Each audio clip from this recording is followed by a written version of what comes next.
Hello and welcome to this week's IG Live. This week I have the pleasure of talking to Sana Rafi about her new book. You may know her from books like A Mermaid Girl, and now she has a new one that we're going to talk about, Mustafa's Mithai. I hope I'm saying that right. She was teaching me before, but she'll pronounce it for us. Mustafa's Mithai, which basically, I believe, means sweets. So it's all about sharing sweets with his friends and also learning that everyday moments can be something to celebrate, not just the special days that we often think about.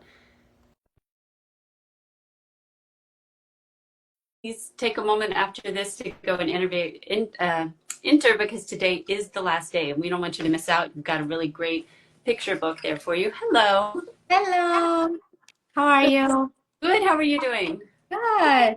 Thanks for having me. Yeah, well, thanks for being here. I was talking a little bit about your books, but maybe we should back up and you can introduce yourself and tell us what was your journey to becoming an author. Yeah, absolutely. It has been a long journey. I started writing at a very young age. I was growing up in Lahore, Pakistan, and I used to write for fun. I used to write for this magazine called the Us magazine, Mm-hmm. and I remember, getting published, getting a story about Halloween published when I was very little, nine, maybe 8 or 9. And, I would write to pen pals. I just wanted to write at all times because I didn't have access to a ton of books. So I was just writing all the time. And I saw my first publication at that point. I entered another competition as a teenager and I won that.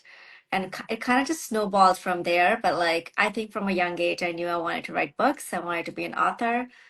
And that's what I studied. That's what I went to college for as well. Started creative writing. And I always wanted to write literary fiction, but I became a mom and I was in the US and it was my first exposure ever to children's books, like picture books. I had never read picture books before, so I was blown away. I was reading so many books to him and I think that's when it kind of hit me. I was just like, and at some point I didn't even think that I could write the books that I wanted to write until Salam Reads launched by Simon and Schuster, and there was a call for Muslim authors and diverse books, and that was the first time I was like, wait, I can write something like this. So that's what got me into writing. So about 14 years ago.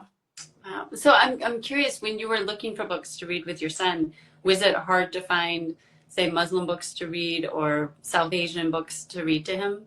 Very, very. It was so hard. We would always go to the library and there were, just tons and tons of books about Halloween and Christmas and just everything else in between about all these animals that were so cute, but like there were never any books where there was a brown kid that looked like him or whose mom looked like his mom or the food that they were sharing looked like our food. It was very different. Even just, I'm talking, he's only 14, so just at that point, there was nothing there for him. It only started, I think, I started, kind of discovering these books when he turned about 5, and that's also when like Salon Reed started coming out and all that.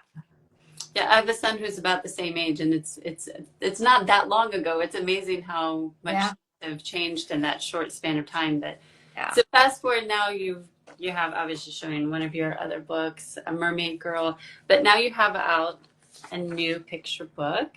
Yes. You tell us all about it and what inspired you to write it. Yeah, so this is my most recent book. It's called Mustafa's Mithai. And Nabi is the one who illustrated it. So all the cute, cute little boy in here, Mustafa, is all Nabi's work, which is amazing. Um, This book is about a little boy called Mustafa who loves sweets, who loves mithai. Mithai basically means sweets, like South Asian sweets. And it's a big part of our culture. It's something that we have on celebrations. It's something that we distribute a lot. If there's good news, we distribute mithai to everyone we know, neighborhood. It's part of our community and culture. And even if you don't know the person, like somebody lives down the street, but they had a granddaughter. They're going to send Mithai to everybody on the street. So, a small box of Mithai is kind of very normal for every household to have at all times. So this book is about Mustafa, who's discovering who loves Mithai, and he wishes he could have it every day. But unfortunately, he thinks that the Mithai is reserved for celebrations, but it is, right? It's used for celebrations, and he kind of wishes that he could have it every day. So he decides to have a play date and invite his friends over and kind of just introduce them to Mithai, and as an excuse, have Mithai himself. So that's what the book is about. I love that, and I think that for kids, when you're introducing them to another culture, food is such an easy way to do that because what is it about food and sharing food that, like you said, I mean, he's kind of sharing what's special to him with his friends. What is it about food that makes it such a great way to do that? I think like the thing about sharing food is that it's immediate, right? It's kind of hits all your senses right away. And mithai especially, I mean, we eat, sometimes we eat food first with our eyes, then with our mouth. So you look at mithai and it's just, this it's colorful, it's really bright, it's comes in all different shapes. So it's very, it's very joyful to look at, especially for kids, but also even for adults. So I think that, food really kind of connects us as a universal language, right? You don't have to speak the same language, you don't have to know the other person, but it's as simple as like if somebody was to taste mithai without knowing what it was, they would know this like immediate joy, right? Like there's you don't need words for that because Right. food kind of connects us like that, right? So it tells us about their culture, it tells us about the kind of food that they might eat. Um, it's just a universal language. Yeah, and I want to talk a little bit about that it is such a joyful story. Like you say, he's sharing something that brings joy to him, and it's also special because he's picking out what he thinks each individual friend would like. So it's very sweet in a lot of senses. Why is it important to have these kind of joyful stories? I mean, I know it's important to you to have like this representation of immigrant stories. Why is it important to have ones that are joyful? It's it's many different reasons. I mean, I think that with everything that's happening in the world right now, right? If considering everything that has happened in the past and just the reputations that Muslims have, right? Or even South Asians, it's important to target that, and it's important for me to bring in the joy, especially so that other kids know, and even, it's not just us who reads picture books, right? Adults are also reading the picture books. So there's messaging in that too, that our culture is also worth celebrating. Our culture is also worth talking about and seeing in books. Um, and books really like books like these, I hope, are like both mirrors and windows, right? So it's important that kids can see themselves in it and say, wow, like somebody's sharing my culture with so much pride and so much, amazing illustrations and bright colors. Like, this is cool. It's very affirming. And then I hope it's like a window to others who can kind of look in and be like, hey, so all right, we also bake cookies on Christmas mornings, and that's our sweets, right? So this is yours and ours is that, but essentially the traditions are the same, right? It's all celebratory. So I think it's important to really kind of push books that say, hey, let's celebrate your culture, let's celebrate who you are, where you come from. It's okay to celebrate your differences, Right. you know? It's very kind of confidence boosting, I hope, for kids. Yeah, and that's something I mean, first I just want to show off that, like you mentioned, these amazing illustrations that are here. Because while this is about food, you also see like there's the way people are dressing or things, maybe little things around the house. But it also, like you said, all for kids maybe who aren't from this culture, it's also normalized. Like here's the mom, she's on the computer, or they're eating pizza and they're having a play date and they're playing soccer. There a lot of it is it's like kind of a mix of things that are very relatable for anybody, but also, Exactly. things that maybe are different. And can you say a little bit more about that, about how a book like this can help kids have a strong sense of cultural pride and maybe model for them like how you can go about sharing your culture? Because that's something that Mustafa is doing, is sharing his culture really with his friends. Yeah, exactly. I mean, that was the whole point. Because, if you see Mithai, like if you go ever to a store, to a South Asian store and you see Mithai, it might look so different from what you've had that it might be like, I don't want to try that, right? I don't know what that like. Some of it is sticky, some of it is very sweet, some of it is very juicy. It comes in all these different forms, right? Just like culture does, just like traditions do, just like everything else. So it was so important for me to be upfront about that, to be like, we are different, right? We do have differences in our culture, in our traditions, in our food, and that's okay. Small conversations, small changes start with like, sharing lunch, sharing a snack, right? Sitting after school and kind of being like, hey, what are you eating? Um, I remember that happening to me a lot because I grew up in Pakistan, but when I was 12, we moved to Switzerland. So at a very young age, first time ever leaving the country, I became an immigrant.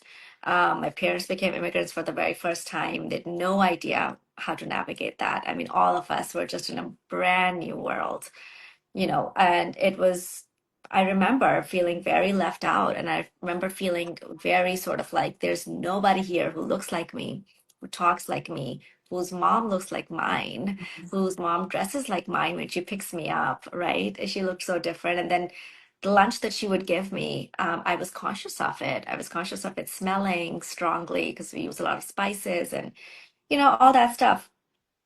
And I do wish that there had been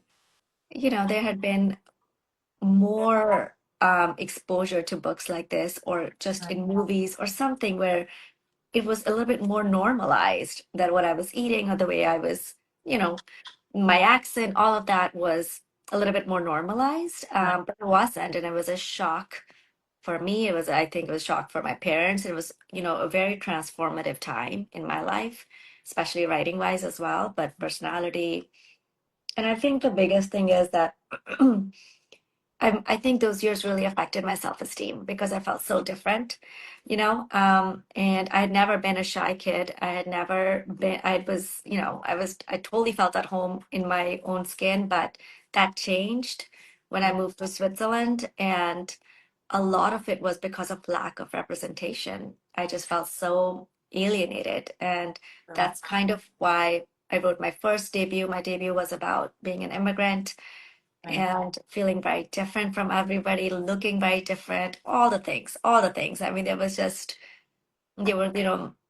there were obviously similarities, but we couldn't get to those similarities because the differences were so stark Right. and not talked about. I want to mention that because we are talking about your latest book, Mustafa's Mithai, but like I said, I have a mermaid girl about a little girl who's wearing a bikini. And also, you mentioned your first book, Little Seeds of Promise, about a young girl trying to fit into a new country. And I know, as you mentioned, you didn't have access to books like this when you were a kid, and especially as an immigrant child. What do you think it means to kids? Like, what feedback do you get from young readers when about being able to have access to stories about immigrant kids or about Muslim kids? Like, what does that mean to them? Yeah, I mean, when I do class visits and I go and I see the kids, like I am so happy that today it's normal for them. It's not it's still very, far and few, but they have been exposed, right? There's social media and there's a lot of exposure now about this book is coming out, that book is coming out. So even if it's not available at your library, although I have to say the libraries are doing a great job of stocking them up, but you know that there's a book like that exists, right? So they light up. I mean, it's unbelievable the way they put their hands up and they're like, I know somebody whose name is Mustafa, and I purposely chose that name because it's a very prominent Muslim name. And when you look at Mustafa's Mithai, like both the names are so foreign, you might not pick up the book, but like I wanted the Muslim kids to know that this is for you. You know the word Mustafa, even if you don't know what Mithai is, or you know the what Mithai is, but you don't know the name Mustafa. But I did that on purpose to kind of reach out to them, and pick a very, very Muslim name. But they do light up and they do talk a lot about, I do this, I do that. It's sometimes when I'm reading, the teachers are always telling them, hey, be quiet, quiet, like let the author read, but they're too excited. They'll see something in the illustrations and they'll be like, I have that at home. Or, so many different things. I mean, I think just skin color alone, right? Like if you just see yourself like that and you're like, oh, that cool, that looks like me. That could be me. And I love that the friends that he invites over themselves are all very diverse. Yes.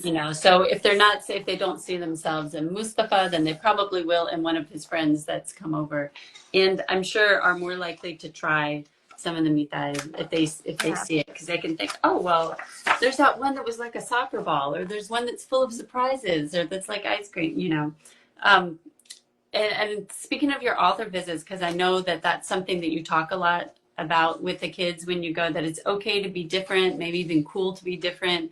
What kind of reactions do you get from kids when you're talking about this? Is it, like you said, it seems a little more normal maybe than when we were kids, but is it still something they feel a little hesitant about, or? I mean, I will say that, most of them are really paying attention, like they're really engrossed in it, and they are like, it's like when I read a Mermaid Girl, and I was like, I kind of start off by being like, does anybody know what a burkini is?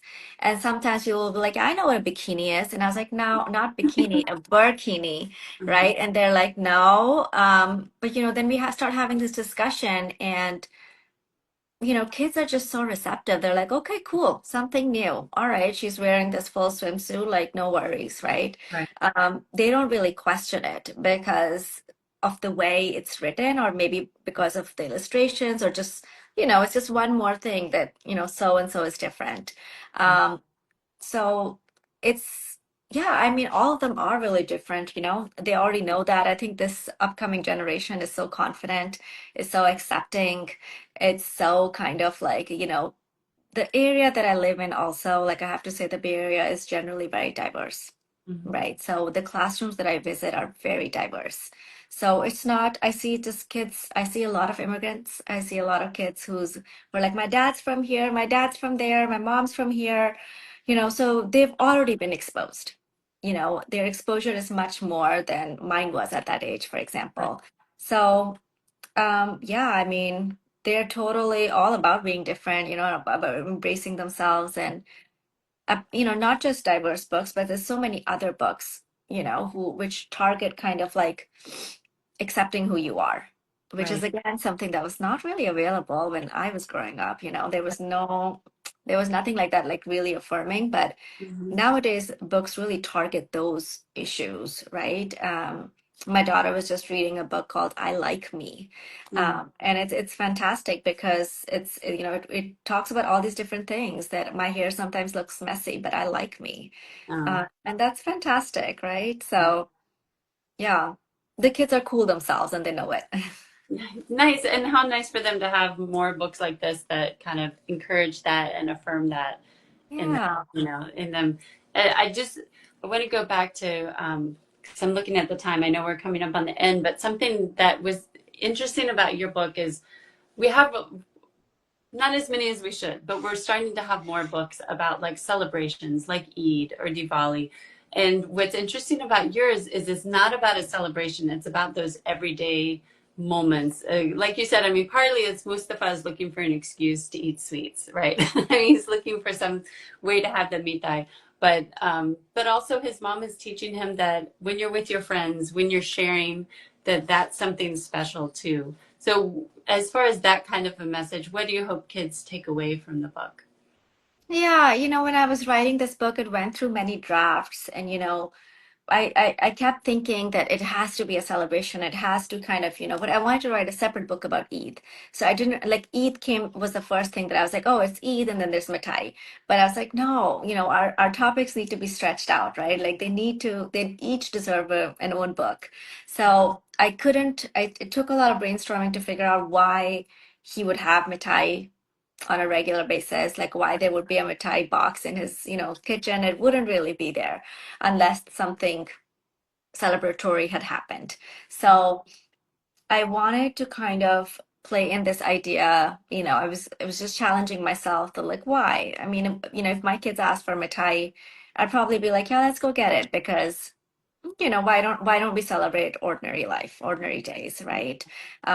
Especially living far away where we don't have access to it that much, where it's not like on a random Tuesday somebody's gonna drop by and say, here's a box of mithai, Right. right? Which is very common back home, but not here at all. Like we can go years without having it unless we make an effort. So I think it was more about targeting kind of like, let's make ordinary days special and especially around food, right? Like I said, like ordinary moments with friends, with sharing a snack, opening your lunchbox. Oh, that looks good. Oh, that smells good, right?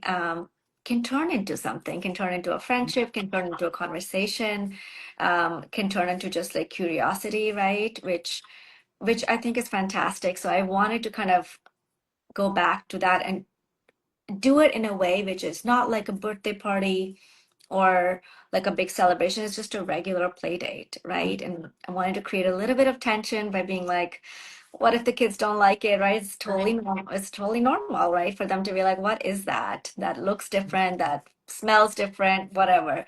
But then I wanted to make Mustafa in charge of kind of, picking the sweets for his friends. So and kind of show his reasoning behind it. So yeah, I hope that kids, what I hope the readers take away from it is that, celebrate every day as best as you can. I love that. And I love, like you said, that you have that moment of tension in the book where you're not sure how the other kids are going to respond. But he finds a way to make it relatable to them, Yeah. to make the sweets.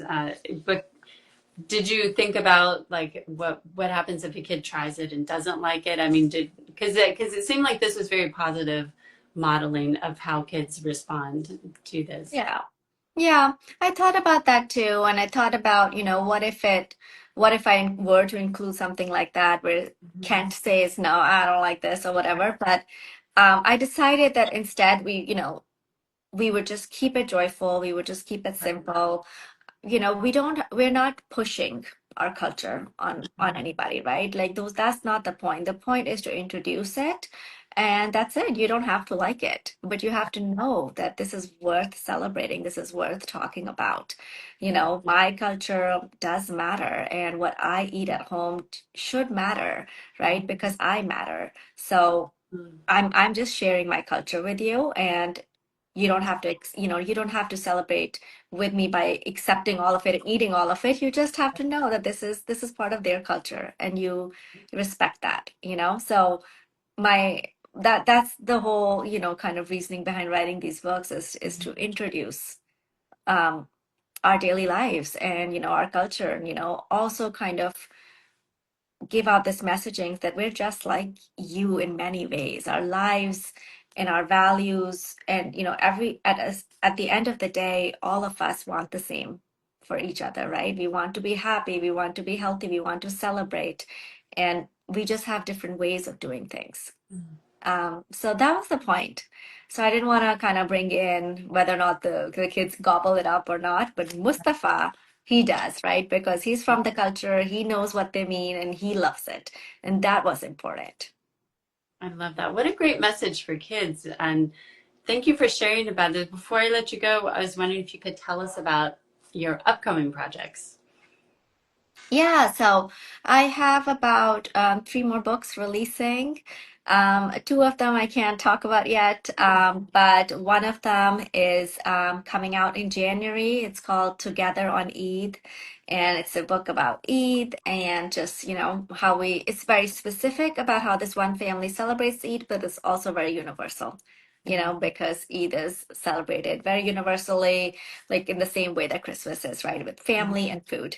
So it comes out on January 13th, about I want to say 2 months or 8 weeks before actual Eid, which is going to take place in March. So yeah, we're excited, and it's illustrated by another Pakistani American author, Mariam Qureshi, who is amazing. So it's very exciting. We're looking forward to it. Oh, well, congratulations on this book and also your upcoming books. And when they do come out, we'll be sure to share about it in our stories for everybody. Thank you. I appreciate that. Thanks very much. Well, thanks for talking with us today. This is really wonderful. Of course. Thank you for having me. I was so excited to be here. I'm really honored. Thanks very much. Well, thank you. And thanks to all of you for watching. As always, this will be up in just a few minutes on Instagram, and then later we'll have it on YouTube as well. So if you missed the beginning, you can be sure to watch that. So thanks to everybody, and thanks especially to you, Sana. Good to talk with you. Same here. Thanks very much. Bye, everybody.